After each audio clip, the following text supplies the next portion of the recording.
This episode of Inside Golf Podcast is brought to you by Inside Sports Network. What's up, everybody? It's your boy Boston Capital, Twitter Steve on the Hold the Green podcast. All right, we are live. Tapping birdie. All right, Carson Young is here. I bet Ludwig at 28. Let's go. I bet You him do at, too? I bet him at 25. Low sevens. I think there's some guys in here we like. Harris English at 7,300. I love Brian Harmon at 3.5% this week.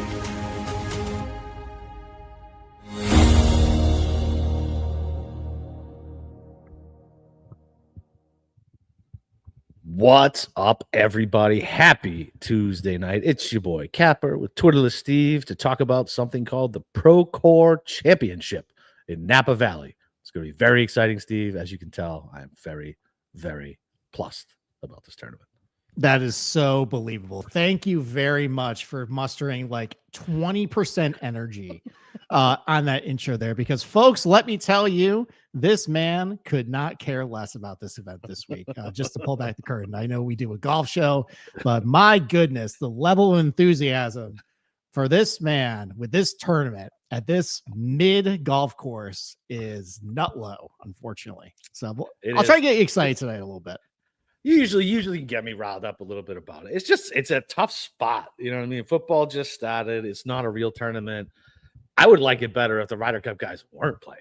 Like now it's like, all right, so I gotta choose between 9 guys to bet, all fucking 30 below. Like, or is it gonna turn into a wine weekend? Like, I don't fucking know. Either way, it's not great, Bob. I'm not too excited. Yeah, I think we should. That's a good point that I don't think, I mean, maybe people talk about it on the internet, but we should talk about that.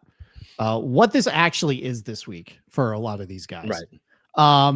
But you're right, though. Like, I was so ready to bet Patrick Fishburne like 45-1. Yeah, exactly. Completely irresponsible number because like the tournament favorite, it's always great when you open up the odds board for one of these fall events and tournament favorite 22-1.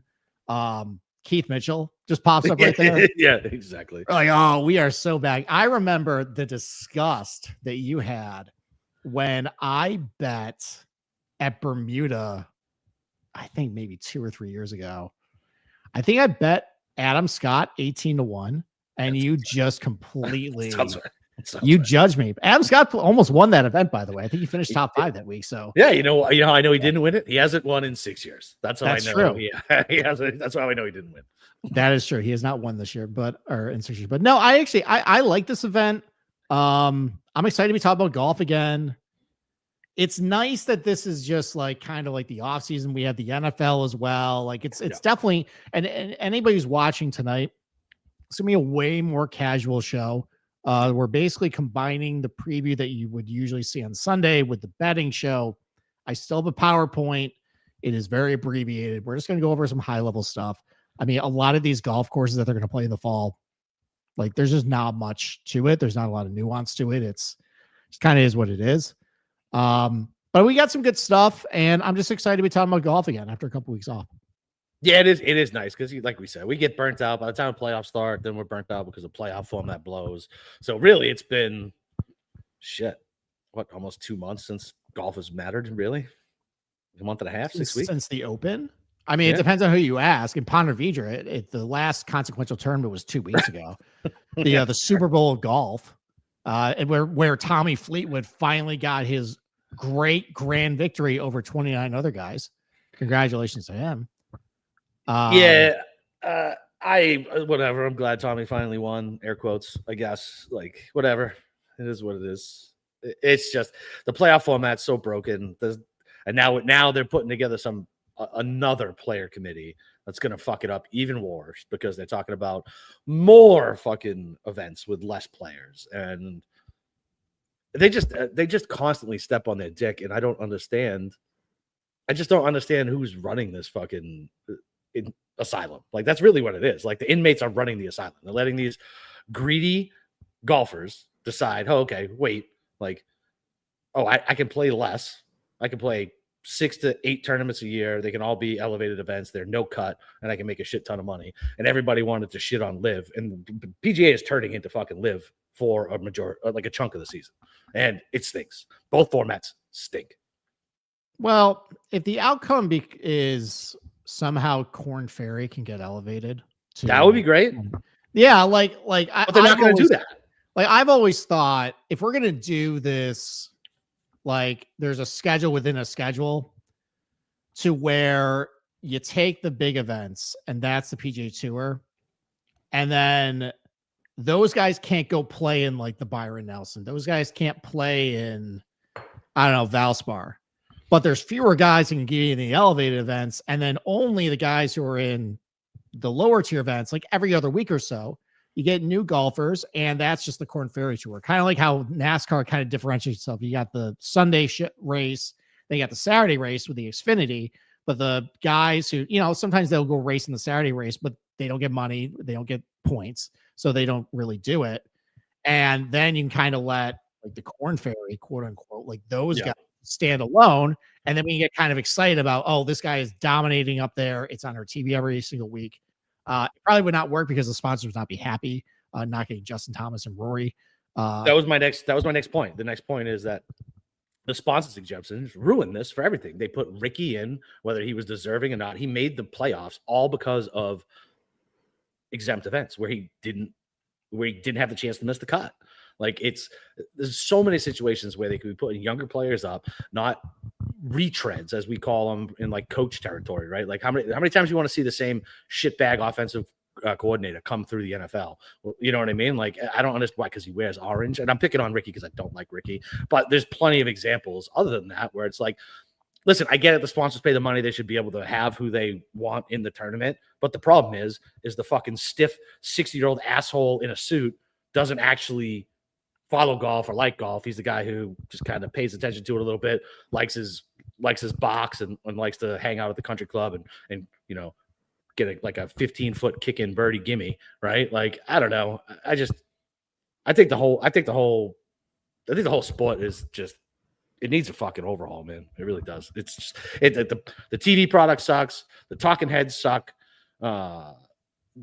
The tournaments now, I hate these signature events. And now we're gonna get more of them. Like, there's no drama to it. Like, what's the drama? Like, there isn't. It's so annoying. It's just watching the rich get richer. Everybody shat on Live. Nobody cares how much they're gonna go make $80 million. Yet that's what you're telling us on the stupid FedEx Cup, which you haven't made work for 20 goddamn years. It's still not gonna work. You can't make it relevant. It stinks. The fans don't like it. You can make it a non. It almost made less sense this year. Scotty was the best golfer of the year, and Tommy Fleetwood is the fucking champion. Get the fuck out of here. It's the dumbest shit in the world. That's like letting the Maple Leafs win the Stanley Cup because they had the most regular season points. Fuck out of here. Like, no shot. Well, that's why you have to differentiate. You have to make the regular season just be its own thing, and then just separate it and just call it like, this is just PGA money grab. Yeah, basically. Yeah, just like I actually went to Chuck E. Cheese over the weekend. They have like one of those like ticket things where like it just you get in, it flies up. Yeah. It should just be that, whatever that machine is called, just where like all the cash just flies up. Yeah, that's just what they'll call that. I would probably rather watch that. Like, I don't know if I'd rather watch that. No. So hear me out. So make it a little bigger. You put a pairing in there, right? So Cantlay for somebody. Who's going to come out with the more money? Cantlay's going to be biting people, elbowing people, scratching eyeballs to make sure he gets every last dollar. I would absolutely watch that. Who would murder somebody in that scenario? Cantlay would murder somebody? Yes. With the cash? Yes. Okay. Yes. Got it. All right. Hatton maybe too, just because he has a temper. He gets the wrong elbow. I know he's not on the tour anymore, but I mean, isn't the answer Phil? Phil would, that's fair. Everybody. Yes, Phil. Yes. Yeah, Phil loves his money. All right, let's start talking about the Procore. All right, come on. Look at this beautiful golf course. Look at this beautiful landscape here. Just look at this flat, tree-lined parkland golf course. Mm-hmm. Built in 1955. It was renovated by Robert Trent Jones. 1966, and honestly kind of looks like a lot of Robert Trent Jones that you would normally see, just very narrow and straight and tree line and subtle dog legs. And I mean, look, like there's nothing offensive about this golf course, but there's nothing particularly exciting about the golf course either. That's why it's stuck in the fall. So, but I mean, honestly though, you and I have talked about this. I would love to go to this tournament. Yeah, I mean, just it would be a great excuse with the wife or the girlfriend or whatever to just say, hey, why don't we spend a weekend in Napa? There's a golf tournament. They got a lot of cool stuff. Usually for the tournament, they got like wine tastings. Like I know a couple of years ago that they had like celebrity chefs come in, like Morimoto or like Thomas Keller, and they would do like cooking demonstrations. And obviously, you see right here, you got a nice little winery down here. A lot of good wine, obviously, in Napa, California. It would be either here or probably Pebble Beach, because Carmel by the Sea is basically the basic capital of the world. My wife is very basic. She loves all that stuff. So I'm trying to convince her to maybe go there someday. But I would love to go here. What about you? Yeah, listen, it's an easy sign off. My wife is a big fan of wine, and she loves fucking California. She's been once, and she is convinced we should live there. And I tell her there's a 9.5% state income tax, and real estate is fucking insane. No. Yeah, that is, and it's going to fall into the ocean at some point. Listen, my priest my priest when I was a kid was talking about that in his sermons, because they were having sex outside of wedlock back in 1985, and back then it was going to fall in. If it hasn't fallen in yet, it's not fallen in now. Oh, so premarital sex is going to cause the San Andreas Fault to collapse. That's the running theory. According to Father Peter, that's what he said. Okay. That and they were like, they're giving kids condoms. I was like, oh, okay, Father Pete. Yeah, it's not funny. Yep, that's why Catholic kids have issues. All right, so I'm fine. What are you talking about, Steve? Yeah, you're very fine. You're very fine. I think I was talking about on the NFL show. Forget what the context was. You're like, I have a problem. I'm an alcoholic and I have a problem. Yeah, exactly. So, yeah, exactly. All right. Well, anyways, in 2011. Very important man came in, a guy that you and I love. This guy, Johnny Miller, came in. Now, Johnny Miller used to play this golf course a lot at Silverado Resort, and he decided that he wanted to just like kind of renovate it, make it spruce it up a little bit. So some of the things he did, he lengthened it, he narrowed fairways, changed a couple of the green complexes. Honestly, it looked basically the same as what it previously did. But this is I don't think he's done many golf courses. I think this might be one of the only ones he's done. Yeah, but Johnny Miller is the last guy to put his fingers into this place to maybe get these guys to feel some nerves coming down the narrow par 5 that they played 18 other times, because every hole basically looks the same at this golf course, and basically every hole kind of looks like this. So I think this is hole number 13. Yeah, it's pretty. Like it's in the valley here, but it's very flat. What would you give to have Johnny Miller back on the broadcast, by the way? Oh, I don't want that. Do you remember he joined the broadcast in Oakmont? Oh, yeah. That was a mistake. All right, fine. How about somebody like him, like in his prime? Okay. We're stuck with Nance and fucking who's the guy who thinks he's funny, who's not? Colt Knost. Like that guy stinks. Could we just do like a hologram and then just have like AI just spit out Johnny Millerisms? Johnnyisms. I bet you we could. I bet you we could. And it would be better than fucking what we get. All right, Elon Musk, do some good with the world. Let's figure out a way to get AI Johnny Miller back on the broadcast and spice up, because he was the best. Johnny was great. I remember he got a lot of crap when I was growing up, because I think just my dad's generation just didn't like some of his sour, quips. I loved it though in hindsight. I love him calling out these guys for mistakes and bad shots and shanks. Yeah, let's pay. Instead of paying an elevated event, let's take all that money and let's give it to the British Open radio team and have them do every single event. That would be fucking amazing. It would, because then they accuse each other of cheating at bar trivia the previous night. I just love those sidebar conversations. It's almost like it's like listening to like Harry Carey call the Cubs game, just like talking about random stuff, like, oh, that's a strike. Yeah. Yep, exactly. Yeah. So I was down on 84th Street at the local bar today. Yeah. All right. But anyways, like this is basically just what every hole kind of looks like. Very narrow, usually a singular bunker that's usually in the driving range. Greens are guarded usually in the front and the sides by bunkers here. Like it looks very every single hole kind of looks very similar. I mean, at the end of the day, it's a resort. It's not a lot of land movement. It's not There's no supposed to be trouble anywhere. Yeah, it's not supposed to be overly difficult. I mean, you could theoretically get in trouble if like you're a little offline and you're blocked by trees, or maybe you have hit under branches. But like, there's not a lot of ways to get in trouble off the tee at Silverado. We'll get to like the missed fairway penalty in a little bit. There's not as much what you think given the small greens and how narrow it is and the tree line nature of it. Excuse me, it just isn't a lot. So here's the GCSAA report. As I mentioned, built in 1955 by Ben Harmon, renovated by RTJ in 1966. Johnny Miller renovated again in 2011. A little change since last year. They've added 15 yards to the golf course. Where they did, I don't give a shit because it doesn't matter. So, and it's the fall. So I'm not doing as hard of work as what I did back in the spring. You guys figure it out. And also, it doesn't matter. They just added a tee box somewhere. Doesn't matter. Yeah. They widened the fairway by 10 yards on 13-15. Again, just little changes that are immaterial. Doesn't change really what you're looking for at this tournament. Last year, they did a quote unquote, or 2 years ago, a reimagination of the golf course, which basically was a fancy way of saying we're going to reroute it. So I think previous hole number 10 and 11 are now 16 and 17.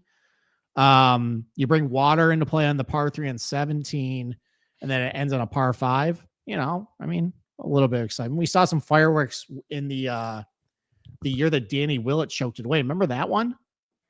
Did he 3-putt? Yeah, he 3-putt, and Homa chipped in for birdie. Yeah. And Danny missed I don't know if it was a 3-foot par. I think he had like a 6-foot birdie putt to win it. Yeah, and then choked. Yeah, and then he had a 3-foot par putt, and he missed that. Max Homa, another insufferable fucking asshole. I mean, might as well call him Max Homa Alley. He's won this twice. Great. Yeah, great. As far as par goes, par 72, 4 par 5s in the golf course, 7,100, 38 yards. Agronomy. So we got bluegrass and ryegrass rough, only 2.5 inches, not all that penal. A mix of Bermuda, Poa, and ryegrass in the fairways. That's interesting. Having all that everything in it in there. Yeah, it's like Ponderosa. You got a little bit of here, a little bit there. Every type of grass is available in the fairways here. How many people do you think know what Ponderosa is? How long ago did that fucking place go out of business? A while ago. A long time ago. Long time ago. I think in my old college town, they had one up until about 6 years ago. So it lasted a little bit. For real? Oh, damn, yeah. That's way longer than I used to drive by on my way to work because I actually work close to where I went to college. That's so funny. That's like all right. Sizzler. Yeah. So the greens, though. So we're back to like Poa Anna and bentgrass greens, this little mix. And it's always hard to kind of figure out exactly what the composition of Poa to bentgrass is and bent to Poa. Some of them are a lot more bent. Some of them are a lot more Poa. Again, usually how I tell what the composition is when you go look at data golf, like the ability to gain strokes, like relative to other golf courses, if it's super difficult, usually the bent Poa ones that are more Poa skew more difficult because the ball doesn't roll quite as good. You can't make as many putts. So, and also we're in California. I mean, eventually we kind of see it on Torrey Pines North where those are bentgrass greens, but you definitely can start seeing the Poa kind of invading. Once Poa gets into greens, unless it's properly maintained, it starts taking over a little bit. So these greens, I think, are mostly Poa this week, and it definitely shows up in the difficulty of gain strokes putting. And we've seen guys like Max Homa do really well here. He's a really good Poa putter. Tagala's one here, a California guy. We've had some guys who are pretty good Poa putters win here and do well. So that's a little bit of an edge, I think, as far as maybe guys you want to look for. Guys who might be a little more successful over on the West Coast, doing a little more similar services, like we'll maybe see this week. All right, here's the scoring. So another reason why scoring is kind of down here. Like, it's a very simple golf course. Everything's right out in front of you. The greens don't have a ton of undulation to it. They're a little on the small side. Rough is not all that penal. It's like a 71% green regulation rate. Scoring is not as easy as what you might think it would be. And for it's a couple of reasons. Number one, usually it's a dog shit field and they just can't take advantage of it. Really, the only time they really had truly easy scoring conditions was 2020. Now, let me give you a pop quiz, Capper. Who won the 2020?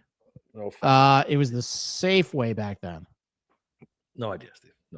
No idea. Old man Stuart Sink won. No, fucking. Was he putting with his 3-wood? Might have been.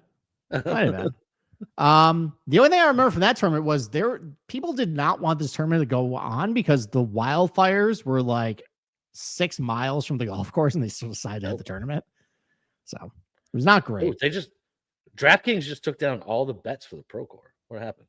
Oh, wow. Scotty would draw? I don't know. I just refreshed it. Well, maybe that's breaking news. Maybe this will be as dramatic as when Michael Parsons broke on all the podcasts. So maybe we get a nice little YouTube bump. Nah, they're all when back Scotty up. Scheffler was arrested. And that's why they took all the odds boards. So no, they're all back up. Okay. So just fake news. All right. But for the most part, though, scoring is usually around like if we get some bad weather, like in 2022, it was pretty cold and rainy in the final round. I remember, you can see scoring kind of closer to par.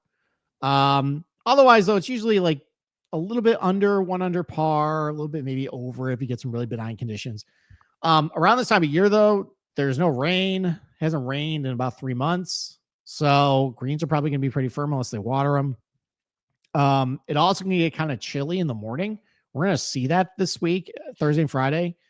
I think on Thursday, I don't think it's going to get past 60 degrees in the morning for the AM. Oh, must be nice. Yeah. So, I mean, nice for, if you're in Florida, it's hot as hell. Well, so side note, it's hoodie weather where I'm at now. I woke up this morning and walked outside and I texted my wife. I said, I have no fucking hoodies because my daughters have stolen them all. So I had to order a hoodie off of Amazon today because I have no hoodies where I'm at. And it was like fucking 55 degrees. Yeah. I'm in for that because I have 2 other daughters and they're either going to steal my hoodies or they're going to purposely or accidentally wash them and throw them in the dryer. So they shrink. And then they just blame daddy for gaining too much weight. That's why they don't fit them anymore. No, so they don't even want to shrink them. They like how baggy they are nowadays. Yeah, so like they do. No hoodies for me. They're all Well, anyways, though, scoring is usually a little muted here, more than you would think. I think part of that is just it's so difficult to make putts because there's POA in these greens. Also, the fairway, the drive accuracy rates are usually sub 50%. So because they're so narrow and the fairways are firm, it's the last 3 years been 47%. And it's because just the fairways are narrow and they're dog leg, but like if you hit it too far, it's just going to run through the dog leg there. So, it's not penal rough, but it's still better to come from the fairway to try to get closer to the green. You can't get as much spin, especially if there hasn't been much rain. The greens would maybe be a little firm. So the fact that it still is pretty well under par for the most part with a pretty bad field shows how pretty relatively simple this golf course is. But those are really the defenses, is some of the POA in the greens, the fact that no one hits fairways. As far as this year, though, obviously we have like a better field. Yeah. But the overall strength of the field is still pretty weak. Like it's still about a quarter stroke below average, like an average PGA Tour field. Yeah. And I was looking back and the average field strength is similar to 2021 here. So I would probably guess this is the scoring we're going to get this week because I'll talk about some round score props in a little bit. While those are set really low, like 69.5 for their average day, they're still expected to beat the field by like well above what their usual baseline is. Yeah. So because there still is a lot of bad players. Yeah, especially if you tried to make like a Scotty Scheffler DFS lineup and try to go into the sixes. It's awful. Oh, I can't make, I have to drive over the border for that too. Do you really? Fucking hell, man. Man, South Carolina sucks. I was I was very mad about the fucking flash drafts, right? I thought it was just the flash drafts. Then I went to go try to dick around with some Procore builds today, and it was like, nope. I was like, get the fuck out of here. Yep. Okay. All right. So let's talk about some driving stuff. Like I mentioned, the driving accuracy rate was only 47% the last 3 years. And it's because just everything's narrow and you can't hold fairways. I mean, if they actually decide to grow the rough up, it would be a lot tougher here. Yeah. But they don't. You know, you still get good contact in the ball. Average driving distance about 290 or so. It's about middle of the road in the PGA Tour.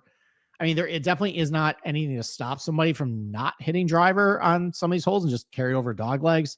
There are a couple holes where it's better just play towards the position or the middle of the fairway, set up a wedge, you know, go from there.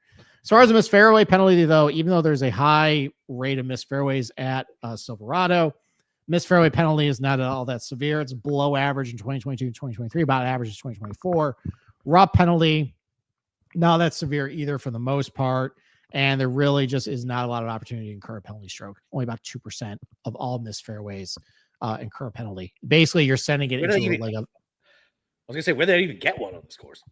Well, it's not water. There is some out of bounds, like on the outer edges, or if you send it just into a vineyard or something. So that's really about it. As far as proximity buckets go, you know, it's only 70. It's a par 72, 7,100 yard golf course. It's gonna be a lot of shorter approach shots. Higher volume of shots under 150. There definitely is a little bit of a dead zone between 150 and 225. And then you have your 4 par 5s that are 225 plus. So what I'm focusing on this week is some par 5 scoring and how you do under 150. You know, that's basically something that's going to differentiate yourself this week, especially on some of the holes you got to score. Because I think scoring will be pretty good for the most part. You know, other than just some of the cooler temperatures in the morning, doesn't seem like there's gonna be a lot of wind. It's gonna warm up pretty nice in the afternoon. Do they have bad weather in California other than firestorms? What's that? So they have bad weather in California other than firestorms. I mean, they get the what's it called? El Nino? No, it's the atmospheric river. Oh, usually. Yeah, it can be bad. I mean, they delayed part of the second round at Torrey Pines, and nearly caused me to get detained by TSA in an airport because I had bet a bunch of overs, and I was like, "Why are you canceling or putting on hold this round? I was doing great." But yes, they're on this time of year though in late fall. It's a delightful time to go to Napa, California in late September. It's great, or early September. It's great. And some comp courses. Look, a lot of these are going to be your typical, like, quote unquote, slapdick events, like ABC Summerlin. Unfortunately, the Patrick Cantlay Open is canceled. He loved that golf course. But Summerlin, Craig Ranch, Hamilton, PGA National, Detroit Golf Club, I think, is probably my favorite comp here. Obviously, you have after Donald Ross originally did it, RTGA did some stuff to it as well. And also it's very similar. Like, you know, everything's kind of very linear, tree lined, you know, same agronomy with the bent poa greens as well. So I really like Detroit. It's a good comp. Like Memorial Park, where like there just isn't a whole lot of trouble off the fairway. You know, there's a lot of longer approach shots in Memorial Park than here, but as far as like off the tee stuff, I think that it's a good comp. Olympia Fields is a tougher golf course, but that has bent poa greens too. So yeah, like there's a lot of golf courses here that kind of make sense. You can think of some guys who've been pretty good at some of these places, and then that translate over to this place. So this is some of the comp courses I use this week. You know, Summerlin, Craig Ranch, Hamilton, Pebble Beach, Detroit, Accordion, Arashino. You know, this list right here. That's it. Any questions, sir? No. I was like, he's gonna jog my memory, or because in my brain I'm like, I don't remember much about this place. And then you start explaining it, I'm like, oh yeah, I remember this place. Like I said, unremarkable. Yeah, I mean, it's not bad. It's not good. It's mid. Like I wouldn't mind going to Napa and drinking a bottle of wine and playing this place. Whatever. It's fine. Yep. And I'm happy to have the golf back. And we do have a pretty good field. This is I I mean, at least like strength of field. It's not the best field we've seen here, but it's at least like top, like with the board. It Yeah. definitely is. I mean, you have the 10 you have 10 or 10 Ryder Cuppers here. Yeah. Which is pretty good. Yeah. You brought up a point though. Do you want to talk about that? By the way, let's talk about that. About like So- what is this? What is this weekend for them? I've already seen. Yeah. like, So big what videos. exactly like is this weekend for these guys? So let's get your take first. So you've already kind of seen it, right? Like, I don't know. I mean, you do like as much as I shit on these guys, they still have professional athletes, right? And so they're gonna want to go out and win, I would assume, when they come play, right? So now they're already doing the grab ass videos of Keegan playing with the boys and they're tossing tees on who's gonna hit where, and so you can already see that stuff. So this is definitely like a team building trip. So I mean, look, I don't think it's the most important thing. I think the most important thing is they're just trying to get out there and keep their games sharp, do whatever team building shit at night they're gonna do. But I don't even think it matters that much. I think these guys are just so much better than 90% of this field that they could beat them hungover if they want to go fucking drink all night. You know what I mean? Like, I think it is more about team building and working on what they feel like they got to work on before the Ryder Cup, because obviously that's a bazillion times more important than this tournament. But listen, once they're inside the ropes, I feel like, you know, they will probably treat it like any other tournament and just get stuck in the zone, because listen, of all athletes, talk about creatures of habit, the golfers, right? Like the same setup, the same waggle, the same all that shit. So I feel like once they're in the ropes, their game's not going to change just because they're focused on something 2 weeks from now, if that makes sense. I don't know. I think for me, I think there definitely will be some of these guys that are just here just for the team bonding event. Like, Sure. In any other situation, none of these guys would be here. I mean, maybe Ben Griffin, because he just loves to play and he loves the fall series and maybe just wants to get back, kind of like how Eric Cole did for a little bit when he was kind of good. Now he's terrible, by the way. Mm-hmm. But other than that, though, like, these guys are here, you're right, for just team bonding. There's wineries, really good restaurants, and I mean, I don't think there's a ton to get from this golf course that is going to prep them for Bethpage, other than just putting on on bent Poa greens, because it is similar agronomy. But you have a lot longer approach as a Bethpage. I mean, it's at the very least, at least they're playing. I'm glad they're. That's what I mean. Yeah, at least playing, because they didn't do that ahead of Rome. They just all took a month off, so that's good.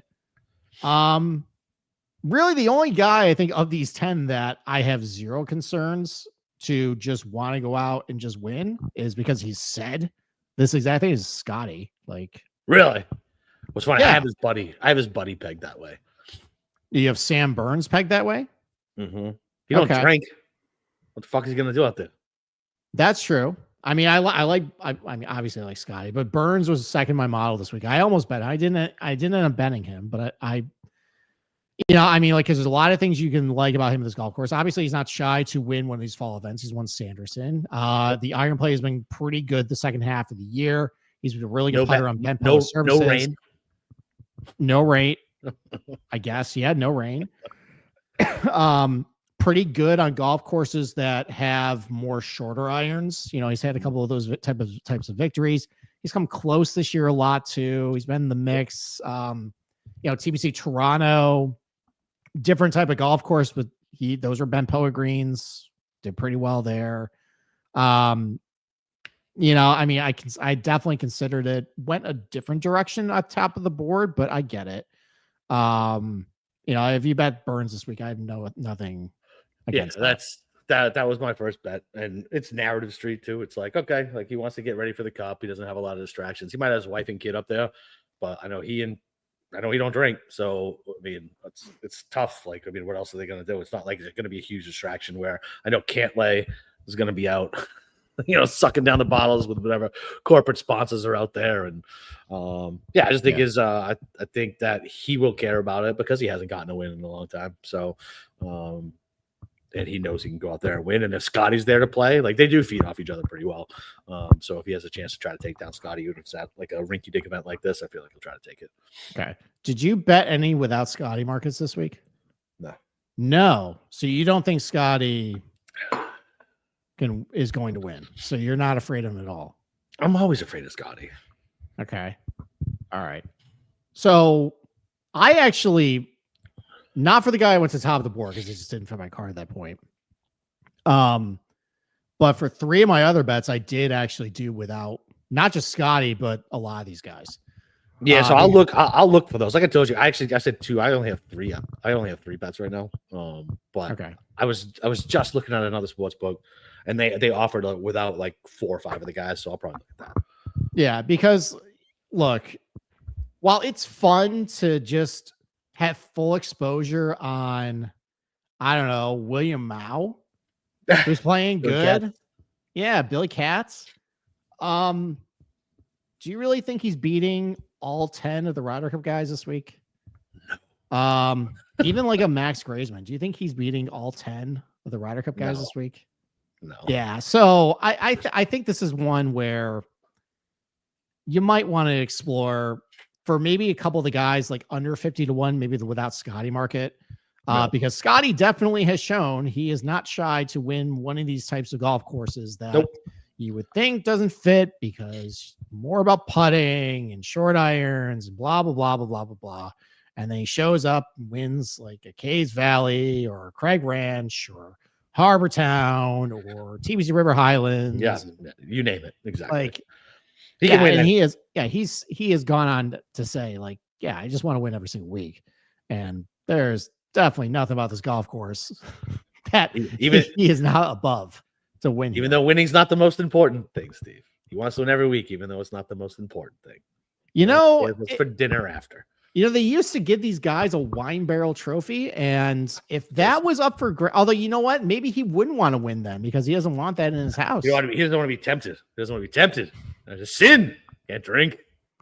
What if he puts church wine in that though? Well, that's not wine. It's the blood of Christ, according to my priest. As soon as it's blessed, it's not wine anymore. All right, well there you go. What if he can? Maybe that would be motivation to win if you could put the blood of a barrel of Christ blood. Yes, there you go. All right, let's actually get back to who we bet here. I'm proud of you. I'm proud of you, Steve. You never delve into these territories. I'm proud of you. I'm frisky tonight. I am. Yeah, we got a lower audience too. People are not tuning in as much as call. I don't worry about getting in trouble as much.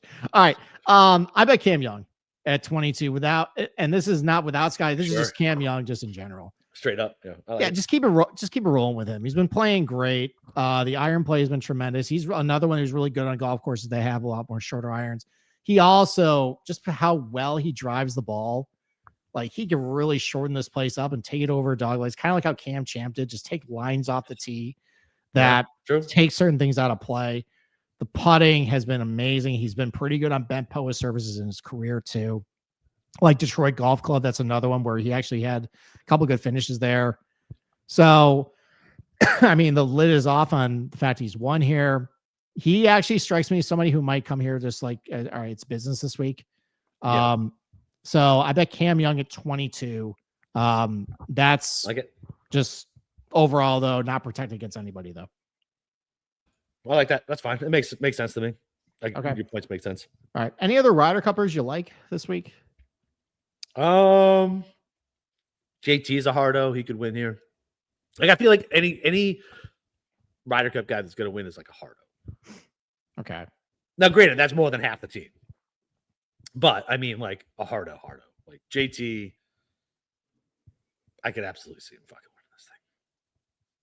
I don't know. He hasn't been playing all that great for the last couple. He hasn't been playing all that great. But listen, I'm going 100% narrative street on this. 100%. You'll see with my next with my other 2 bets. You'll see exactly. It's just straight narrative street. I mean, what about like top 5 for Mr. Patrick Cantlay? Doesn't win, but yeah, I can see that. Absolutely. Yeah, like a lot of success at bent post golf courses. California guy hits his short irons under 150 pretty good. 4-1 too. That's a good number for that. It's 4-1 for a top 5. What's the top 10 number? Plus 150. That's actually not horrible. For this terrible of a field? It's really not. Oh man. I just said on the last golf show how awful my positionals were. Yep. I'm gonna delve right back into that. Fine.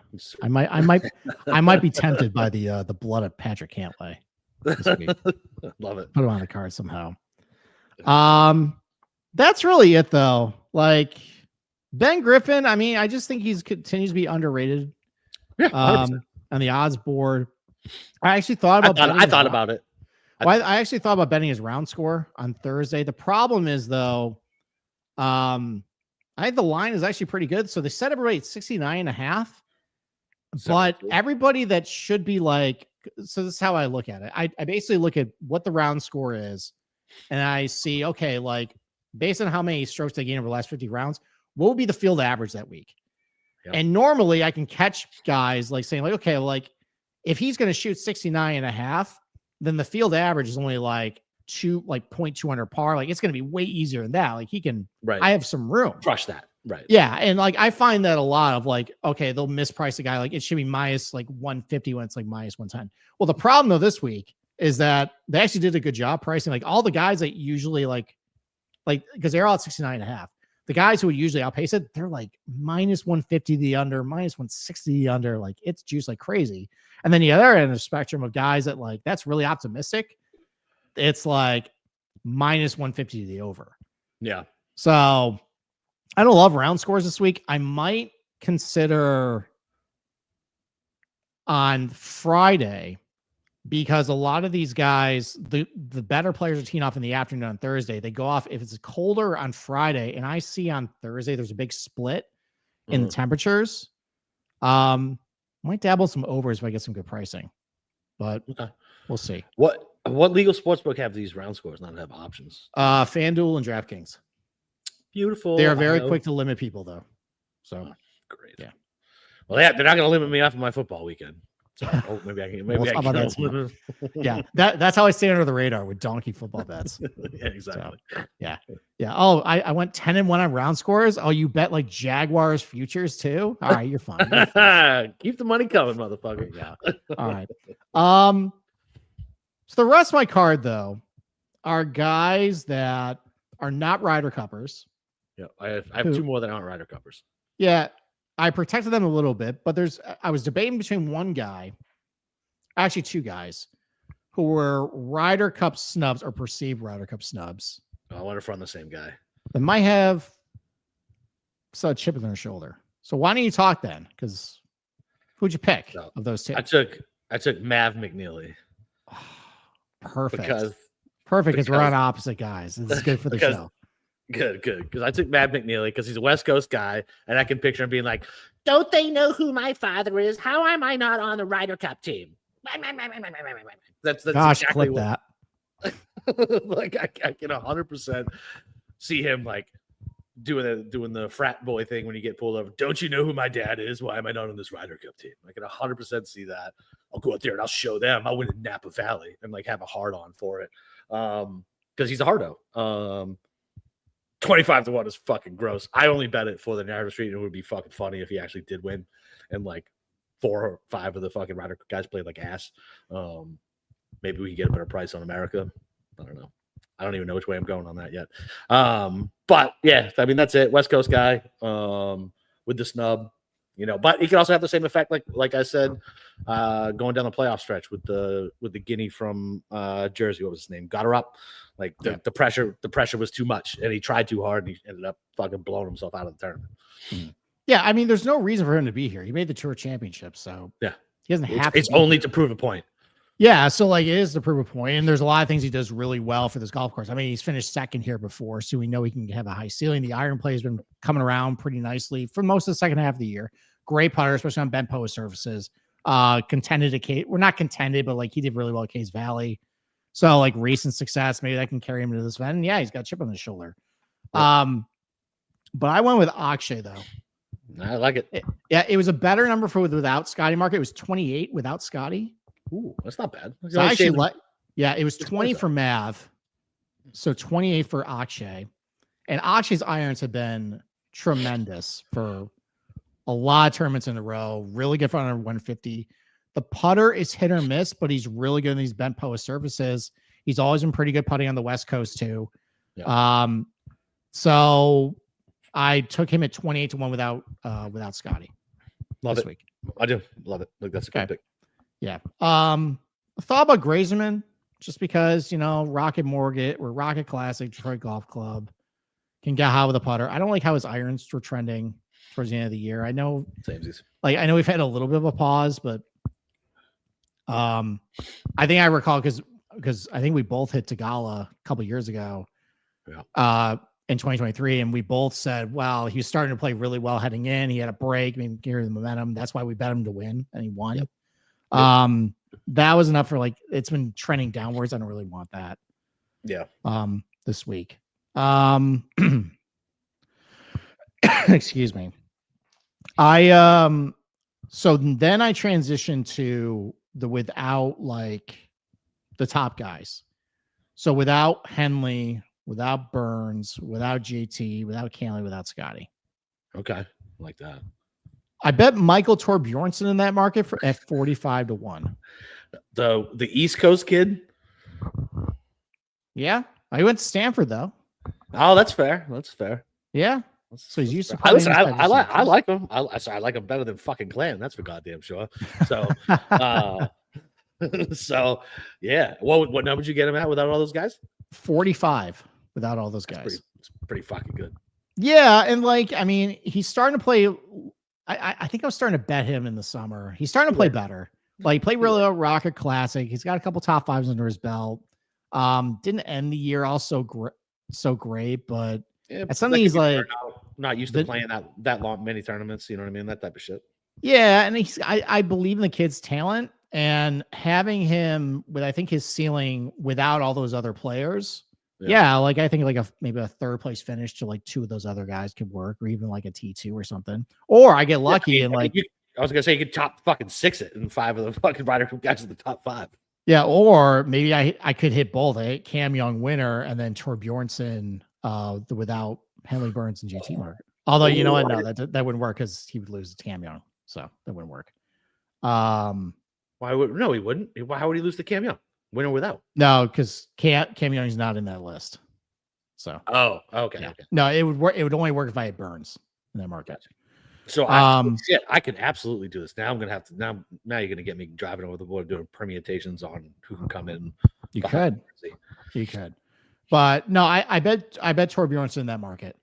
Taking out all those guys. I just believe in the kid's talent. I've seen him do it on these surfaces before. I've seen good form in the second half of the year. So I bet that. And then I bet, and you're going to laugh at me. Okay. In that same market, I bet Rico Hoy. Come on. I was about to ask you what it was because that's who I bet outright. Ooh, so you bet him outright 120? I got 110, but yeah. All right. Oh, whatever. Tail potato. Yeah. All right. Why do you like Rico Hoy then? His ball striking is fucking immaculate. The motherfucker can't putt, and he's switching to a long putter. And this is the first time that I've been able to get in front of. Oh my god, they're making a putter switch, and I'm not betting on it. So I was betting on. I actually finally have the information that it's not Thursday afternoon where I'm like, oh look, he's putting well because he has a new putter. We actually got the information ahead of time. Now look, I still have I still picture him airmailing that fucking green when he lost to Harry Hall. And being like, I'm never betting on this motherfucker again. But I have bet on him since. And listen, the ball striking numbers are just fucking immaculate. Switching putters. Yeah, why not? That's why I'm going to have to go bet that with the without market as well. But I thought 110, that's definitely worth the fucking sprinkle. Okay. Yeah, ditto. Rico Hoy's not beating Scotty this week. No, Scotty would not let that happen. But yeah, I think he can take all those 5 other guys out there. I echo I have nothing to add. That was a very good case. Great ball striking numbers. The putting has been awful, but he's making a putter switch. Hey, I'm willing to find out. Fuck yeah. Because we never get this information ahead of time, ever. It's always after. No, it is. And actually, if you look at his bent POA numbers, they're bad, but they're not as bad as what he usually does. Exactly. So all right. So did you bet anybody else, or you want me to just rip off a couple other rip off a couple minutes? That's all I got. That's all I got. Emiliano Grillo's won here before, and his putter's coming around still. We saw him contend to John Deere. He's saying a 90-1 outright. I don't know, but positional though. For guys who's usually pretty good here. That's not bad. Well, Gary. Yeah, isn't Gary an assistant captain? So he's caught up in a lot of that Ryder Cup stuff this week too. Isn't he assistant captain? He is an assistant. He's an ass captain. I love that. Listen, oh, man, god damn it. So I like the captain and the assistant captain. One Yep. of them anyway. Old man Kuchar, No. positional. He's been playing all right golf. He's been pretty good from under 150. Irons have been pretty good. He's a good putter on Benpoa. I'd rather Nico with the same price. Yeah, Nico's another guy that I highlight too. That's fine. Sami Valimaki actually was playing good over in Europe. He was over there for a little bit. Now he's back here. Okay. So he's playing all right. I mean, putter and irons and short irons, like that's all kind of clicking for him. Kind of like that play. I mentioned William Mao, Billy Katz, shout out Kyle. Yeah. Just starting to. I mean, his overall numbers from under 150 are terrible, but he's really improved over the second half of the year. Including a win. So, I'm not betting Victor Perez. I'm just mentioning Victor Perez because I bet him a lot. You fucking love that goddamn Frenchman. I do. If he wins this week, I'm gonna be really sad. I do wonder though, why isn't he over at in Wentworth playing? He should be. Because he knows he's got a better shot to win this fucking tournament. Scotty's in this field. He has no shot. I mean, look, I guess, but I mean that BMW field is stacked. It is. Maybe we'll say that to the end. I didn't bet it, but I think you probably should. I don't know. I was looking at Terrell had at fucking 22. Of course you were. You just bet all your guys over there. I mean, that's what I do. It's a great field. It's a great field over there. Like Hideki's 75-1 over there. I know, it's pretty good. We should be doing that, but we're not. We should. No, there's other people who give DP World Tour content on exactly. ISN. Chandler Phillips rated really high for me. I think it's mostly course history. Texas golfers with bad mustaches away from me. Cam is no longer the producer. I don't have to be a prisoner to his awful A&M whims. Or Carson Young. Yeah, either one of them. Don't care. Hey, friend of the program. Where is Carson Young even in this field? Where is Carson? No, he's fishing somewhere. Where is Carson? There's good. Oh, there he is. He's in this field. Where? Yeah, he's 150-1. Oh, I must have missed it. That's actually not a terrible play. His irons have been pretty good the last 16 rounds. Shorter course. That's not. I'd rather bet Seamus. You'd rather bet Seamus stinks. So does fucking Carson Young. You want to do a charity bet? Come on. Fine. You take Seamus, I'll take Carson Young. All right, let's do it. All right, come through for me, Carson. Let's go. Kumi Kanaya was playing good golf towards the end of the year. He's rating well for me. He's highlight here. This is gross, but Taylor Montgomery is just the king of the fall. Ew. Is it a red state? Where are we at? No, he's definitely not fucking doing good in goddamn. No, that's Taylor Moore. Oh, Taylor Moore. No, Taylor Montgomery is the guy that all he can do is putt. Yeah. And he has been eviscerated by Pete Dye 17th holes with water around it twice in his career. That's fair. But he was starting to play a little better last couple tournaments. He T12, I think, at 3M'd. And all he does is just putt. And he putts great on the surface. So it's gross, but that's maybe close your eyes, just bet it. Remember when we were all betting Kevin Roy at like 30-1? He's down to 120 in this field. Well, I mean, shit, not even Kevin Roy. I mean, that one is not shocking because we knew where he would eventually end up. Yeah. Tom Kim 110. That's Sahith 110. You're on mute. You're on mute. There you go. No, I know. I was doing something worse. Yeah. Oh, okay. Sahith 110. Now you get your normal like Eckrots and fucking Sam Riders down here, but man, Sahith and Tom Kim, if you would have told me a year and a half ago that at the Procore I would be getting triple digits for outrights, I would have thought they were both in like a horrific car accident and this was their first start back. I mean, Sahith was playing like he was in a car accident, unfortunately. So I know it's a tough scene for them to be basically the same price as Webb Simpson, who is just washed. Beyond That's wash. not good. There's so many of our favorites down here. Garrick Hago's down here. Joel Damon's down here. Eric Cole. What happened to him? It's not Florida. Not Harry Higgs. Tom Hoagie. Where's the nearest casino? It's got to be a casino in Napa. Oh, it has to be. Has to be. Has to be. He's here. Nick Hardy, God, Oh. lose your card already, but pal.